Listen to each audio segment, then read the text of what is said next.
Hey gang, so I think it's about time I updated my packing videos.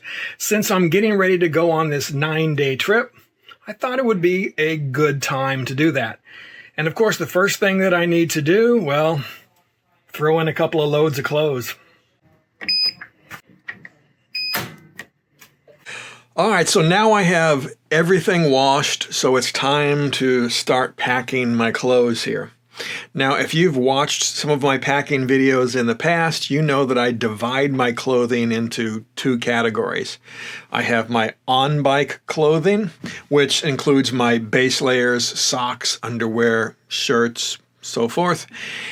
And then I have my off-bike clothing, which is this pile right here. So we're going to go ahead and start packing it.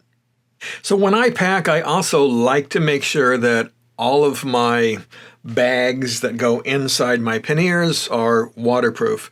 I do this because, well, I just don't want my clothes to end up getting wet if there's a leak somewhere or I make a mistake. And while my panniers are typically waterproof, I did, for example, get a little bit of water in one of them the last time I went out because I had to pack in the rain, and also, you know, it's possible to get a strap stuck underneath the gasket, something like that, and water might sneak in. So I like to make sure, again, everything that I use is waterproof. So to do that, I went out to Amazon and I found this bag set. It's from a company called Sweeted Nomad, and they make this waterproof packing cube. Now, unfortunately, this is no longer available on Amazon. However, I did go out to the Sweeted Nomad site directly, and I found that these are still being sold.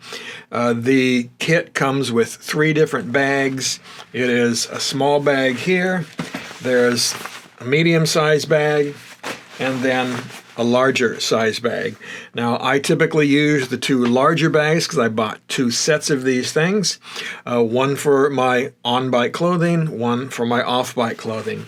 And a set of these, including those 3 different size bags, runs about $36. As always, if you like these videos, well, please subscribe to the channel and give it a big thumbs up. And if you want to learn even more about packing, planning for trips, or shooting your own videos, well, consider joining my Travelers Club. Check it out on my website at livingofftheslab.com. All right, so let's start off with my off-bike clothing here. So these are all the things I'm going to wear, again, when I'm done riding for the end of the day. And what I'm going to do is I am going to pack so that in case it gets a little chilly, because it is June and like temperatures this weekend, for example, are supposed to be in the 60s. So I'm going to bring some extra things to make sure if temperatures do drop like that, I'll be comfortable.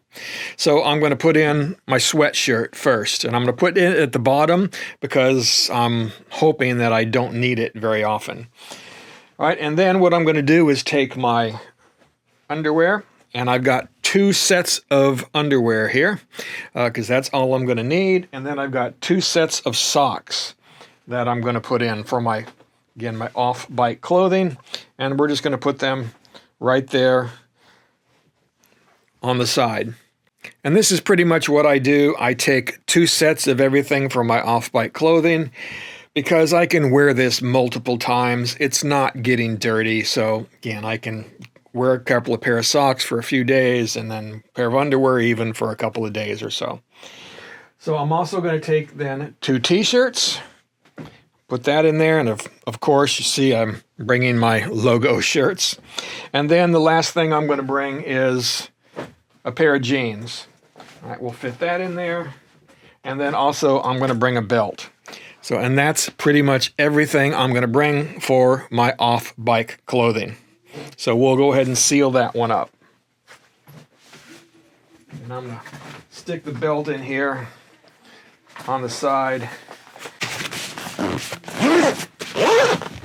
All right, so now let's talk about on-bike clothing. And that, again, as I said previously, is going to be my base layers. Now, it's likely to be a little bit chilly this weekend when I set off, so I'm going to set aside my pair of tights and a long sleeve base layer that I'm going to wear on this first day, again, along with a pair of riding socks. So if you've been following me for a while, you know that my preferred base layer are the LD Comforts. So that's what I'm taking along on this trip. All right, so for the clothing that I'm going to be wearing on the bike, what I'm going to do is take 2 additional sets along with that pair of tights and long sleeve shirt that I have set aside. So I'm going to pack these 2 extra sets in layers. All right, so I'm going to take my, again, riding shirt, and we're going to put it down. And then I'm going to take a pair of my riding shorts, put it down, and then we're going to take a pair of socks. All right, and then we're just going to put it in as well. Now that way, when I go to take it out, everything that I need for that set is right there together. So we're going to do the same thing with the second layer. Again, shirt, pants, and then socks. So that's pretty much it for the clothing that I'm going to take with me. I've learned over the years you just don't need to carry that much stuff. As I have shown you here, a couple of days worth of off-bike clothing, right? And you can reuse that. I mean, your jeans, you can go for a month without washing your jeans. And again, you're just using your underwear and your socks when you get off the road. I personally take a shower after I get in at the end of the day, so I'm clean. I put my socks, I put my underwear on just to hang around at night, and then I can use that for several days before it needs to be washed again. Usually a whole week, right, that I can do that with, right? And then when I do need to wash, well, I stop at a hotel that has a washing machine, or I find a laundromat, or in some cases you can wash it in the sink. Same thing with your on-the-bike clothing. Right? That stuff that I use, the LD Comfort, it doesn't hold a lot of sweat. It doesn't stink. Right? So I can just take it off. I can turn it inside out. I can let it air out for the night, and I can use it for 2 or 3 days in a row before I have to change it. And I know that may be gross to some of you, but it works extremely well. And then after that 3 days or so, well, then again, I can just wash them really quickly in a sink, let them dry overnight, and they're ready to go again. So other than that, what I'm going to carry is a pair of shoes. And these are the shoes I typically carry when I travel. This is a shoe from Keen. It's kind of a water shoe, sandal. It allows me to go out for hikes in it. It also allows me to wear it in case I have to go into a shower or something and I don't want to go in there barefooted, because they're waterproof. So this is a really nice shoe, lightweight, packs easy. Again, that's what I carry. And one more thing. This is what I carry for my dirty clothes, my big brown bag. So when my clothes do get dirty, well, I just stick them in here, and that way when I'm ready to wash them, ready to go down to the laundromat or the facilities at a hotel, everything's right there. Just take them down, throw them all in at once, and get them done. So next up, I have all of my personal care items. Now, I'm not going to take the time to go through all of these things because, well, they're kind of personal and they're individual to each person who's out there traveling.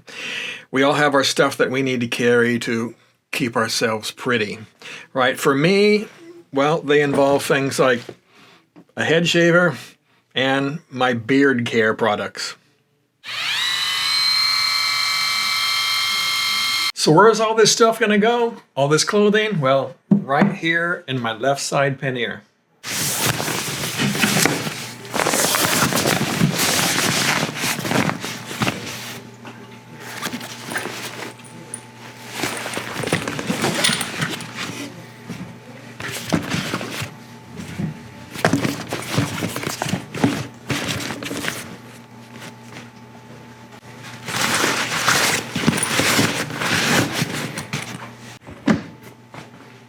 So that leaves my right side pannier. So what's going to go in there? Well, my toolkit, my first aid kit, my bike cover, and my extra gloves. Now, I'm going to actually carry 3 pair of gloves. I typically do this just in case I run into inclement weather.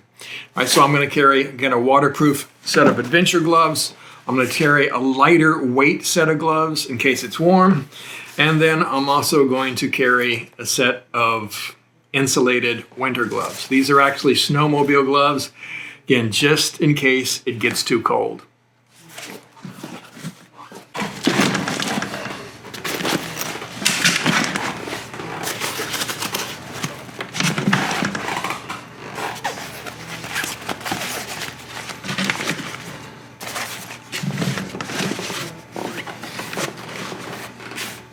As you're packing here, I suggest that you make yourself a checklist because you don't want to forget anything important. Like, for example, I almost forgot to put in my Fantic tire pump. Don't want to go without that. And another thing that I could have forgot is in here, well, this is my jump battery and my jumper cables. Again, I've never really needed to carry this, but you never really want to be without it. Now, of course, I am going to be carrying my riding jacket, my riding pants, my boots, and my helmet. But there's one other thing I have to mention because I didn't carry it on my last trip and I really could have used it. And that is this. That is my heated mid-layer. So this time, even though I hope that the temps are going to be higher, I'm going to take this anyway. All right, so that's pretty much it. It's pretty lightweight packing, right? Just the bare essentials of what I need to do this trip. The only thing I have left is my electronic gear, right? The things I'm going to take along with me to document this trip. And that'll all go up here in the top case. And it's really not that much. Couple of GoPro cameras and my cell phone. And I'll take my little Chromebook so that I can back things up while I'm traveling. So that's about it. Doesn't take up much room and it doesn't weigh very much either. So I think I'm ready.